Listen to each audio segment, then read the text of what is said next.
Celui qui a allumé le feu pendant plus d'un demi-siècle s'est éteint dans la nuit du 5 au 6 décembre, des suites d'un cancer du poumon, plongeant le monde de la musique et du spectacle dans une tristesse infinie.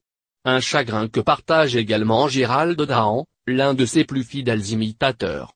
Pendant près de 10 ans, l'humoriste avait prêté sa voix au personnage de Johnny Hallyday dans le programme humoristique Les Minickéums sur France 3, tout en officiant dans l'émission de Laurent Ruquier, Rien à cirer sur France Inter.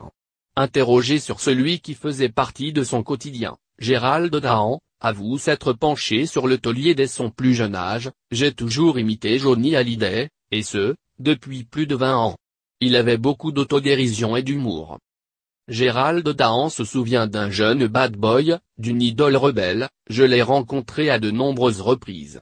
Que ce soit dans les coulisses de l'émission de Michel Drucker, Vivement Dimanche, lorsque je participais à la première saison ou bien avant, lorsque j'étais au lycée, à Alfred de Musset à Paris, avec la belle-sœur de Johnny, la sœur d'Adeline Blondiot.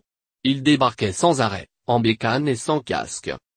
Pour les imitateurs, le chanteur était un passage obligé. J'ai fait mon premier Olympia, en commençant mon spectacle par Johnny.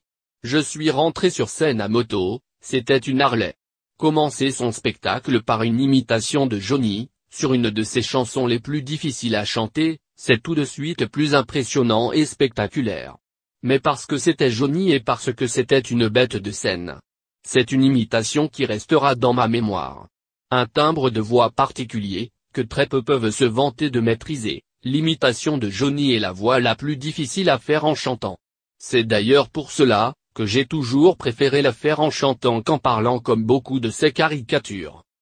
La star était une cible de choix pour les humoristes français, c'était un personnage qui prêtait à la caricature, non pas parce qu'il n'était pas intelligent ou érudit, mais car il était souvent très timide et mal à l'aise avec les médias.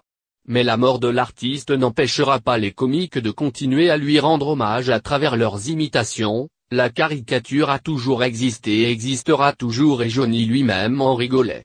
Je me souviens en avoir parlé avec lui et ce qui l'embêtait beaucoup c'est seulement lorsque ses enfants étaient touchés.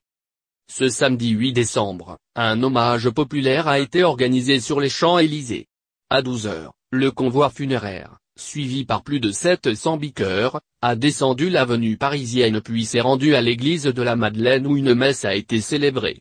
Le chanteur a été inhumé lundi, dans sa ville de cœur, à Saint-Barthélemy.